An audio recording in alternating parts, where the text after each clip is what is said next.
మస్తాన్. చాలా థ్యాంక్స్ అండి, సమయానికి వచ్చి సేవ్ చేశారు. పర్వాలేదండి.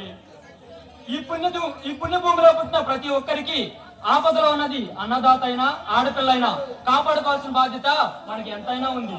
ఎందుకంటే అన్నదాతకు ఆపద వస్తే మనకు అన్నం దొరకదు, ఆడపిల్లకి ఆపద వస్తే ముందు తరానికి అమ్మ ఉండదు.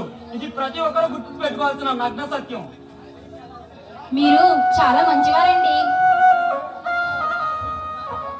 చాలండి, మీరు నన్ను మరీ పొగిడేస్తున్నారు. ఇంతకీ మీ పేరేంటి? నా పేరు స్వప్న. ఈ మధ్యనే లా పూర్తి చేసి జడ్జి కోర్స్ కి ప్రిపేర్ అవుతున్నానండి.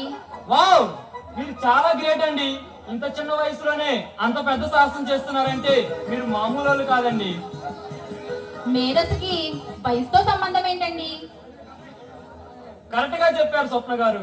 మీలాగే మీ పేరు కూడా చాలా అందంగా ఉంది. మీ అబ్బాయిలకి బాగా అలవాటు అయిపోయిందండి. అమ్మాయి కనిపిస్తే చాలు అంతులేని అబద్ధాలు చెప్పడం, అయస్కాంతాల్లో అతుక్కుపోవడం. లేదండి, మీరు అందంగా కనిపించారు కాబట్టి అలా అన్నాను. దానికి మీరు ఏమైనా ఫీల్ అయి ఉంటే ఐఎమ్ వెరీ సారీ. ఈ సారీలు పూరీలు ఎందుకులేండి. ఇంతకీ మీ పేరు చెప్పలేదు? నా పేరు నరసింహ. ఈ రాజధాని భూముల్లో తగిన భూదందాల్ని దర్యాప్తు చేయడానికి ఈ ప్రభుత్వం నియమించిన సిఐడి ఆఫీసర్ని.